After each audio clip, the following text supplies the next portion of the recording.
नमस्कार दोस्तों, आपके अपने YouTube चैनल मैथ्स अलार्म पर आपका स्वागत है। दोस्तों, जैसे कि आपको पता है, हमने railway, NTPC, railway group D, REET exam, UP junior aided vacancy और वो एग्ज़ाम जहां पर साइंस, फिजिक्स, केमिस्ट्री को पूछा जाता है दोस्तों, को टारगेट करते हुए साइंस की एक स्पेशल सीरीज चलाई हुई है जिसमें सबसे पहले हम फिजिक्स को पढ़ रहे हैं। दोस्तों, हर चैप्टर के 20% में सबसे पहले हम कुछ कॉन्सेप्चुअल बातों को जानते हैं, उनको स्टडी करते हैं और बाकी 80% में दोस्तों हम एग्जाम ओरिएंटेड न्यूमेरिकल्स को पढ़ते हैं। ठीक है ना। कई चैप्टर हो चुके हैं जहां पर हमने इन चीज़ों को बहुत बारीकी से अध्ययन कर लिया, सीख लिया और एग्जाम ओरिएंटेड क्वेश्चंस पर ही हमारा फोकस रहता है। तो दोस्तों, उसी कड़ी में आज भी हम भौतिक विज्ञान फिजिक्स का एक नया टॉपिक, नया चैप्टर पढ़ने जा रहे हैं। चैप्टर है दोस्तों चाल तथा वेग, स्पीड एंड वेलोसिटी। दोस्तों, सबसे पहले इस चैप्टर में हम पढ़ेंगे कि भाई चाल क्या है, विस्थापन क्या है, वेग क्या है, दूरी क्या है, त्वरण के लिए क्या की डेफिनेशंस है और गति के समीकरण क्या हैं, उन पर न्यूमेरिकल्स कैसे आएंगे। बहुत सारी चीज़ें यहाँ पर पढ़ी जानी है और एग्ज़ाम में आने वाली चीज़ें ही दोस्तों हम पॉइंट आउट करके अलग से पढ़ेंगे, जो कि एग्ज़ाम में हमसे पूछी जा रही है निश्चित रूप से। तो सबसे पहले चैप्टर को शुरुआत करने से पहले 5 मिनट इसकी कुछ बेसिक बातें पढ़ेंगे दोस्तों। उनकी जानकारी होना हमारे लिए बहुत ज़रूरी है। जैसे सबसे पहले बात करें कि भाई हम दूरी में और विस्थापन में क्या एक बेसिक अंतर है, क्या में डिफरेंस होता है। तो देखिए, दूरी और विस्थापन वास्तव में अलग अलग है। किस तरीके से अलग है, समझते हैं इस बात को। अगर हम बात करें दूरी की दोस्तों, तो दूरी के लिए हम लिखेंगे किसी खास समय में चली गई पथ की कुल लंबाई को दूरी कहते हैं। किसी पर्टिकुलर टाइम में चली गई दूरी की कुल लंबाई को चली गई पथ की कुल लंबाई को हम दूरी कहते हैं। ठीक है। हालांकि चित्र से बहुत अच्छे से समझ में आ जाएगी। मतलब हम एकेडमिक तरीके से नहीं पढ़ेंगे दोस्तों, कॉम्पिटिटिव वे में ही पढ़ेंगे। हर बात आपको समझ में आने वाली है, बस आपको वीडियो एंड तक देखनी है। चलिए, इसका SI मात्रक मीटर होता है। हाँ, दूरी का भी और विस्थापन का, दोनों के लिए SI मात्रक इनका जो मीटर होता है। लेकिन इनमें से एक अदिश राशि है, एक सदिश राशि, इस बात को भी समझिएगा। अब दूरी के लिए बात आए तो दोस्तों, दूरी क्या है? दूरी एक अदिश राशि है, क्योंकि यहाँ पर दिशा नहीं होती, केवल परिमाण होता है। दिशा का बोध इसमें नहीं होता बिल्कुल भी। हम बिना दिशा के कहीं से कहीं को आते जाते रहते हैं। ठीक है। जैसा कि यहाँ पर दिखाया गया, यदि हमने बिंदु A से B तक पहुँचना है तो हम दिशाहीन तरीके से कहीं को भी चलेंगे, इस तरीके से चलेंगे, यहाँ पहुँचेंगे, ऐसे ऐसे चलेंगे, यहाँ पहुंचेंगे। या जैसे मैंने इसको डार्क किया दोस्तों, इस पथ को, ये यहाँ से यहाँ गया, यहाँ से फिर मुड़े, इधर उधर से, ठीक है ना, होते हुए एक वक्र टाइप बनाते हुए और हम B पर पहुंच जाते हैं। तो ये हमारा विस्थापन नहीं है, एक्चुअली ये हमारे चली गई दूरी है। अब दूरी एक अदिश राशि, क्योंकि यहाँ पर दिशा बिल्कुल नहीं होती, इसके बारे में आप समझ चुके। अब बात आ जाती है दोस्तों, विस्थापन क्या है, विस्थापन को समझते हैं। तो न्यूनतम दूरी को विस्थापन कहते हैं। वो दूरी तो दोस्तों अधिकतम थी, हम रास्ता भटक के कहीं से कहीं को होते हुए अपने मंजिल तक पहुंच रहे थे। लेकिन यदि हम बिल्कुल सीधे चलें, एकदम हमें रास्ते का पता हो, बिल्कुल स्ट्रेट चले, तो वो दूरी विस्थापन कहलाती। जैसे पहले समझ लेते, फिर वहां पहुंचेंगे। न्यूनतम दूरी को विस्थापन कहते हैं। चली गई मिनिमम डिस्टेंस क्या है दोस्तों? विस्थापन है, डिस्प्लेसमेंट है।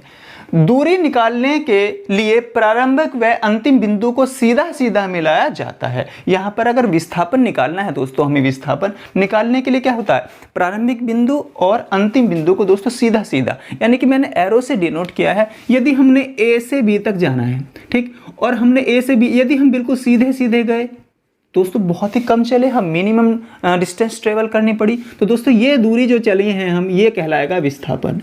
ये क्या कहलाएगा? विस्थापन कहलाएगा, A से B तक की दूरी। और इनको दोस्तों चित्र दिए होंगे हमें, उनके माध्यम से वो हमसे पूछेगा कि बताइए A से B तक की दूरी क्या है, A से B तक के विस्थापन क्या है। हमने बताना पड़ेगा दोस्तों, इस पर भी न्यूमेरिकल हमसे पूछे गए हैं ना, इसके बाद हम उन्हीं को करेंगे। और दूरी की बात, दूरी तो दोस्तों ये दूरी थी। तो दूरी और विस्थापन का कुछ बेसिक जानकारी हमें हुई दोस्तों। चलिए, अब बात आती है भाई, इसका SI मात्रक मीटर है, वही विस्थापन का भी वही मात्रक होता है जो दूरी का होता है। ठीक। अब विस्थापन एक सदिश राशि है। देखिए, यहाँ पर एक अंतर है भाई, ये तो एक अदिश राशि थी और विस्थापन, दूरी एक क्या थी? एक अदिश राशि थी, जबकि विस्थापन एक सदिश राशि है। क्योंकि विस्थापन के लिए दिशा के साथ साथ परिमाण भी दिया होता है, यानी कि दिशा के साथ परिमाण का भी बोध हमें होता है, यानी कि हमने कहाँ जाना है, किस डायरेक्शन में चलना, हम सीधे सीधे वहां पहुंच जाएंगे, तो समझो विस्थापन है। और दोस्तों, अब हम पढ़ते हैं दूरी और विस्थापन में क्या रिलेशन है। ठीक, इस तरीके से दोस्तों, जहां जिस ऑप्शन में ये लिखा होगा कि दूरी बटे विस्थापन equal to and greater than 1, ठीक, वहाँ वो हमारा सही माना जाएगा। क्यों? इससे क्या तात्पर्य निकलता है, क्या बात सामने निकल कर आती है कि देखिए दूरी का मान हमेशा विस्थापन के या तो बराबर होता है या बड़ा होता है। दूरी कभी भी विस्थापन से छोटी नहीं होती, या तो दूरी जो है विस्थापन से बड़ी होगी या विस्थापन के बराबर होगी। यानी कि या तो ये ऐसे या ऐसे हमें रिलेशन कहीं पूछा जा सकता है और हमें इसी तरीके से उसको बताना भी पड़ेगा। तो दोस्तों कैसे वो उस बात को हम बहुत अच्छे से समझेंगे। देखिए दूरी के लिए हमें कितना सारा चलना पड़ा और विस्थापन के लिए क्या है, बहुत कम चलना पड़ा। तो दूरी हमेशा विस्थापन से बड़ी होगी, बराबर हो सकती है, लेकिन कभी भी दूरी विस्थापन से छोटी नहीं हो सकती। ठीक है ना। अब इस बात को दोस्तों यूँ तो हमें रटना पड़ेगा, लेकिन यदि हम एग्जाम्पल की मदद से समझेंगे तो मैं समझता हूँ बेटर समझ पाएंगे। तो चलिए अब मैं इसको रफ किए देते हैं और दो एग्जाम्पल की मदद से इस बात को समझते हैं कि दूरी विस्थापन से किस तरीके से बड़ी होती है, समझते हैं।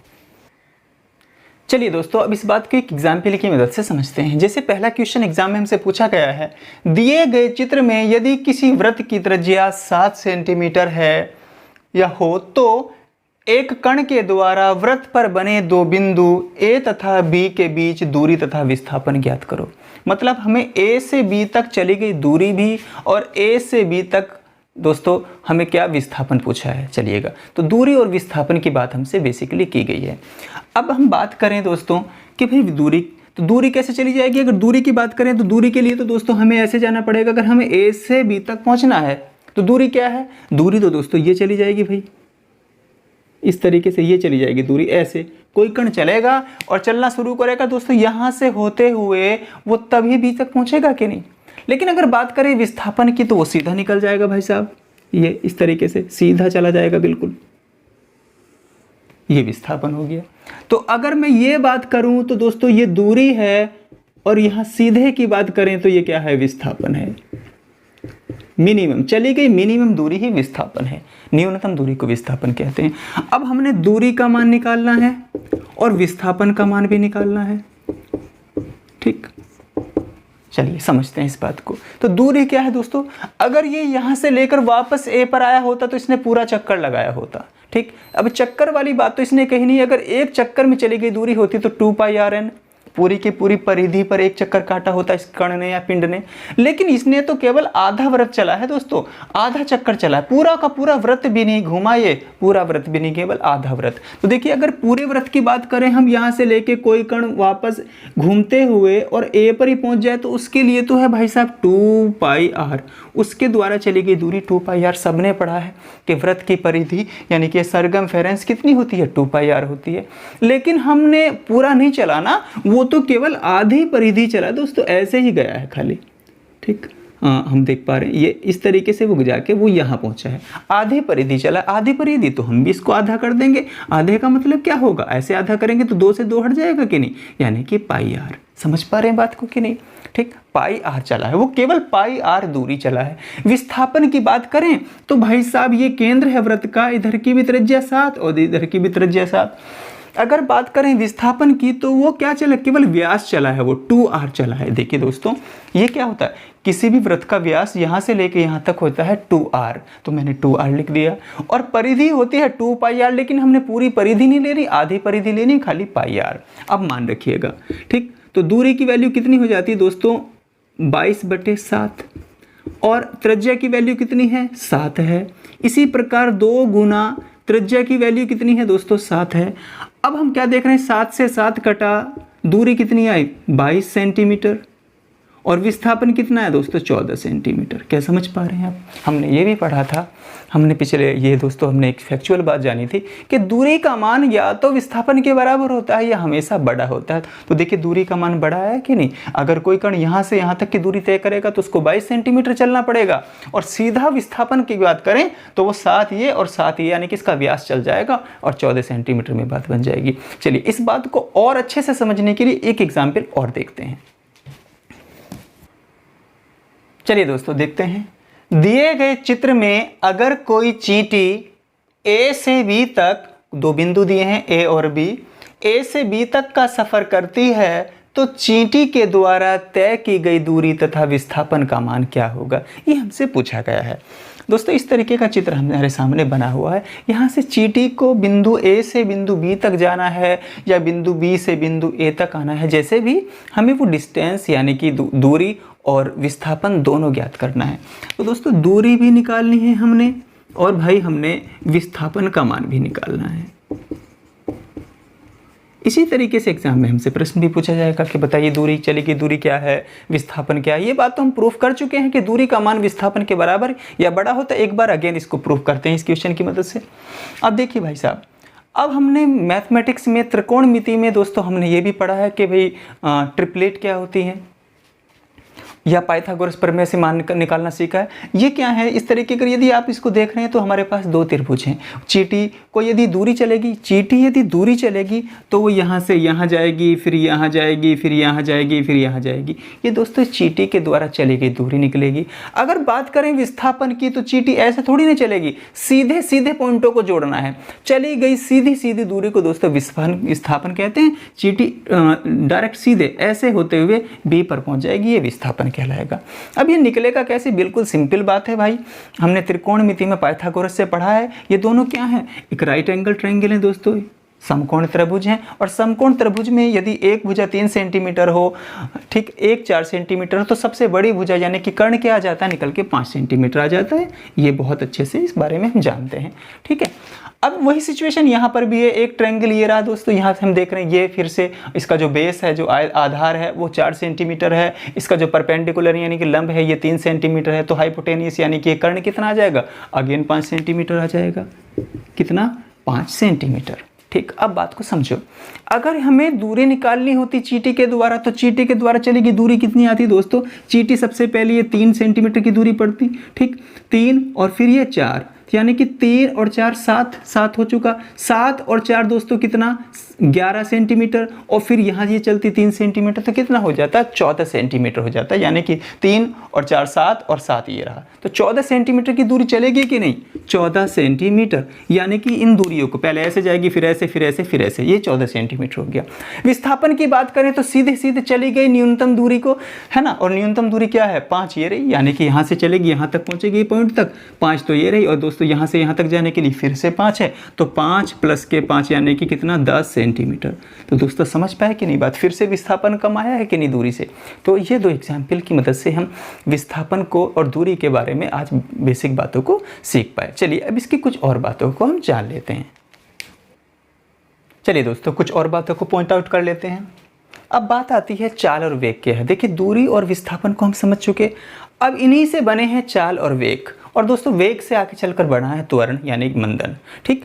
उसके बाद गति के समीकरण पढ़ने हैं, बहुत सारी चीज़ें पढ़ते हुए उन पर न्यूमेरिकल्स एप्लीकेशंस करनी है जो कि एग्जाम में बहुत ज़्यादा हमसे पूछी जाती रही हैं। तो चलिए समझते हैं। किसी वस्तु द्वारा एकांक समय में चली गई दूरी को क्या कहते हैं, चाल कहते हैं। देखिए चली गई दूरी, एकांक समय में चली गई दूरी को, चूंकि दूरी आई है तो दूरी से दोस्तों चाल बना है। अगर विस्थापन आता तो विस्थापन से वेग बनता। चलिए समझते हैं इस बात को। तो डेफिनेशन ऑलमोस्ट सेम है, लेकिन वेग और चाल में बहुत माइनर डिफरेंस क्या है वो इस बात को आज समझते हैं। अब भाई जो, चलिए पहले डेफिनेशन।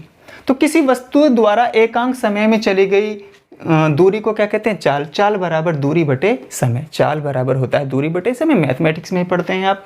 इसका मात्रक होगा दोस्तों मीटर प्रति सेकंड, मीटर प्रति सेकंड। अरे भाई दूरी नपेगी, मीटर में समय नपेगा सेकंड में, तो मीटर प्रति सेकंड हो जाएगा। बात करें विमा की तो एम के लिए दोस्तों क्या लेटर लिखते हैं हम, एल, और एस के लिए क्या लिखते हैं, टी, यानी कि समय है, और वो ऊपर जाके इन्वर्स में पहुंच जाएगा, एल टी माइनस 1। ये मैंने अपनी अलग से वीडियोस पर बनाई हुई हैं। अगर बात करें कि अदिश राशि है सदिश राशि, अगर बात करें चाल को अलग से डिफ्रेंशिएट करें हम कि भाई ये अदिश राशि है सदिश राशि है, तो दोस्तों अब यहाँ से हमें सोचना पड़ेगा कि भाई चाल कैसे। तो चाल क्या है, एक अदिश राशि है, क्योंकि चाल बनी है दोस्तों दूरी से। चाल में दूरी आई है, और दूरी को तो आप पढ़ चुके, दूरी में दूरी अदिश राशि यानी कि दिशा का कोई मतलब ही नहीं होता उसमें, कहीं से कहीं को भी निकल जाओ तो वो दूरी कहलाती है। लेकिन विस्थापन की बात करें तो वहाँ दूरी का बोध होता है, दिशा का बोध होता है दोस्तों, सॉरी दूरी नहीं कहना चाहिए, दिशा का बोध होता है। तो ये वाली बात आप समझ गए, यहाँ पर दिशा नहीं होती, और भाई साहब वेग या विस्थापन में दिशा होती है, इसलिए वो दिशा के साथ आता है, सदिश होता है। अब बात करते हैं वेग की। तो किसी वस्तु द्वारा एकांक समय अंतराल में तय किए गए विस्थापन को वेग कहते हैं। डेफिनेशन ऑलमोस्ट सेम है, यानी कि वेग बराबर विस्थापन बटे समय या विस्थापन बटे समय अंतराल। अब भाई साहब वेग में विस्थापन आ रहा है और विस्थापन खुद में कैसी राशि है? सदिश राशि है। यहाँ पर दूरी कैसी राशि थी? अदिश राशि थी, इसलिए अदिश की वजह से चाल भी अदिश हुई और यहाँ विस्थापन सदिश है, इसकी वजह से वेग भी कैसा होगा? सदिश राशि होगी दोस्तों। ठीक समझ पा रहे हैं आप? तो वेग बराबर क्या? विस्थापन बटे समय। मात्रक सेम है भाई साहब, मीटर प्रति सेकंड। वीमा भी सेम है, LT-1, लेकिन राशि की बात करें तो ये एक सदिश राशि है। ठीक, ये बात को आप समझ गए। अब चाल का मान, जैसे भाई साहब दूरी का मान हमेशा विस्थापन से बड़ा हुआ करता था, उसी बात को करें आगे बढ़ाएं तो चाल का मान भी वेग से हमेशा बड़ा होगा। दोस्तों यहाँ पर हमने इसको लिखा है, ठीक है ना, कि चाल की वैल्यू हमेशा वेग के बराबर होगी या बड़ी होगी, लेकिन चाल कभी भी वेग से छोटा नहीं आएगी। चाल की वैल्यू वेग से छोटी कभी नहीं आएगी। ये बात एग्जाम में हमसे पूछी गई। 4 इस प्रकार के रिलेशन बना के देगा दोस्तों, तो हमें इसको या इसको ही टिक करना है कि चाल की जो वैल्यू वेग से बड़ी होती है या बराबर होती है। ठीक, वो यहाँ से हमने सीखा है। अब बात करते हैं दोस्तों त्वरण क्या है भाई? त्वरण तो हम जानते हैं किसी वस्तु के वेग परिवर्तन की दर को त्वरण कहते हैं। हमने बहुत ठीक है छोटी क्लासेस में इसको पढ़ते आ रहे हैं कि त्वरण क्या है। ठीक, तो किसी वस्तु के वेग परिवर्तन की दर को त्वरण कहते हैं, यानी कि त्वरण बराबर होगा अंतिम वेग माइनस के प्रारंभिक वेग बटे समय। त्वरण को यदि एक्सेलरेशन कहते हैं दोस्तों तो ए से रिप्रेजेंट करते हैं, अंतिम वेग को हम v लिखते हैं, प्रारंभिक वेग को हम u लिखते हैं और समय को हम t लिखते हैं, यानी कि a बराबर v माइनस के u बटे t। ये एक बेसिक फार्मूला है और ना जाने कितने न्यूमेरिकल्स इसकी मदद से होंगे दोस्तों। इसकी ज़रूरत हमें बार बार पढ़ने वाली है। जब हम गति के समीकरण, एक लीनियर इक्वेशन के ऊर्ध्वाधर क्षैतिज दिशाओं में गमन पढ़ेंगे तो इनकी ज़रूरत हमें बहुत ज़्यादा पढ़ने वाली है त्वरण की। ठीक, तो इसको समझेंगे अच्छे से। अब बात करें इसके मात्रक की, तो मात्रक तो भाई साहब मीटर प्रति सेकंड की घात 2 मीटर प्रति सेकंड, चूंकि वेग का यहाँ पर वेग परिवर्तन की दर है तो उसका मात्रक होता है मीटर प्रति सेकंड। 1 सेकंड और समय और आ जाएगा तो मीटर प्रति सेकंड की घात 2 हो जाएगी कि नहीं? तो मीटर प्रति सेकंड की घात 2। वीमा की बात करें तो m के लिए दोस्तों दूरी l में नापी जाएगी, समय t की घात 2 है, ऊपर जाके माइनस में हो जाएगा और ये क्या है? एक सदिश राशि है, क्योंकि यहाँ पर वेग की बात हो रही। देखिए त्वरण में क्या हुई? वेग की बात हुई, चाल की बात नहीं हुई। यदि त्वरण में भी चाल की बात होती ना दोस्तों तो ये भी अदिश राशि हो जाता, लेकिन ये वेग से बना है, त्वरण बना है वेग से, तो इसलिए और वेग कैसी राशि है? वेग एक सदिश राशि है, इसलिए त्वरण भी कैसी राशि हो गई? सदिश राशि हो गई। अब इन बिखरी हुई कड़ियों को जोड़ना है। शुरुआत तो हमने दूरी से और विस्थापन से कर दी थी। जो दूरी से बना है वो अदिश राशि, जो विस्थापन से बना है वो सदिश राशि। ठीक, वहाँ आपने देख लिया, ये दूरी से बना है, ये विस्थापन से बना है, तो वेग सदिश हुआ। फिर ये वेग से बना है तो ये भी सदिश हुआ कि नहीं? ठीक, बारीकी से समझ पा रहे हैं इस बात को। अब ये वाली बात हो गई, ये भी बात हम समझ ही चुके। अब भाई साहब हम त्वरण को समझते हैं कि त्वरण कभी कभी आप निगेटिव देखोगे, कभी कभी पॉजिटिव देखोगे। यदि भाई साहब समय के साथ वेग बढ़ रहा हो तो उसको त्वरण कहते हैं, उसको पॉजिटिव साइन लगा के करते हैं तो वो त्वरण कहलाता है। लेकिन यदि समय के साथ साथ वेग कम हो रहा हो, वेग में परिवर्तन निगेटिव की ओर बढ़ रहा हो, कम हो रहा हो, तो दोस्तों वहाँ पर उसे हम मंदन कहते हैं। मंदन के लिए हम निगेटिव चिन्ह लगाते हैं, निगेटिव साइन, और त्वरण के लिए हम पॉजिटिव साइन लगाते हैं, लेकिन मात्रक, वीमा, राशि सब कुछ सेम होता है। तो कहीं कहीं आपको न्यूमेरिकल्स में त्वरण ना देके दोस्तों मंदन दिया करेगा। यदि मंदन दिया है तो समझिएगा वो एक ही वैल्यू दी है। हालांकि बहुत सारे न्यूमेरिकल्स की मदद से हम इस बात को बारीकी से सीख जाने वाले हैं, लेकिन फिर भी आपको जानना चाहिए इस बात को कि यदि समय के साथ वेग ऋणात्मक जा रहा है, यानी कि घट रहा है, तो वो मंदन कहला रहा है, और बढ़ रहा है तो वो त्वरण कहला रहा है। तो इस बात को भी मैंने पॉइंट आउट कर दिया दोस्तों कि ऋणात्मक त्वरण को मंदन कहते हैं। ठीक, अब इसमें कुछ और छोटी छोटी बातें जोड़ते हैं ताकि हम जब इसके न्यूमेरिकल्स करें, ठीक, बहुत सारे न्यूमेरिकल्स को प्रैक्टिस करने वाले हैं हम, तो हमें किसी भी प्रकार से कोई बातें, ठीक है ना, अटकाए ना क्वेश्चंस में, यानी कि हम डायरेक्ट उसको करें। तो इसके लिए हमें क्या जरूरी कि भाई हम त्वरण का पता हो, हमें वेग का पता हो, हमें प्रारंभिक वेग पता हो, हमें अंतिम वेग पता हो, हमें समय का पता हो, हमें दूरी को किससे रिप्रेजेंट कर रहे हैं ये सब पता हो। तो चलिए उस बात को भी थोड़ा समझ लेते हैं। तो दोस्तों आज की वीडियो में बेसिकली हमने इनकी डेफिनेशंस को जाना, इनकी मूल बातों को समझा, और अगली क्लास में हम गति के समीकरण को क्षैतिज दिशा में भी हुए गति और ऊर्ध्वाधर गमन को पढ़ते हुए दोस्तों अलग अलग के जी का यूज़ कहाँ होगा, ए का यूज़ कहाँ होगा, यानी कि गति के समीकरणों को हम ऊर्ध्वाधर दिशा में और क्षैतिज दिशा में, ठीक, किस प्रकार से उनको यूज़ करना है, कैसे उन पर एप्लीकेशंस आएंगी उनको समझते हुए और न्यूमेरिकल्स को करेंगे। तो आज की क्लास छोटी क्लास है दोस्तों, आज इन चीज़ को पढ़िएगा, बेसिक फंडामेंटल जानकारी देना ही आज की क्लास का पर्पज़ था। और अगली क्लास में हम कुछ और इम्पोर्टेंट वर्क करेंगे और जितने भी संभव हो सकेगा मैक्सिमम इसके न्यूमेरिकल्स कराते हुए दोस्तों इस चैप्टर को आगे लेकर हम बढ़ेंगे। चलिए अब आपको अगली क्लास में मिलते हैं। Thank you for watching.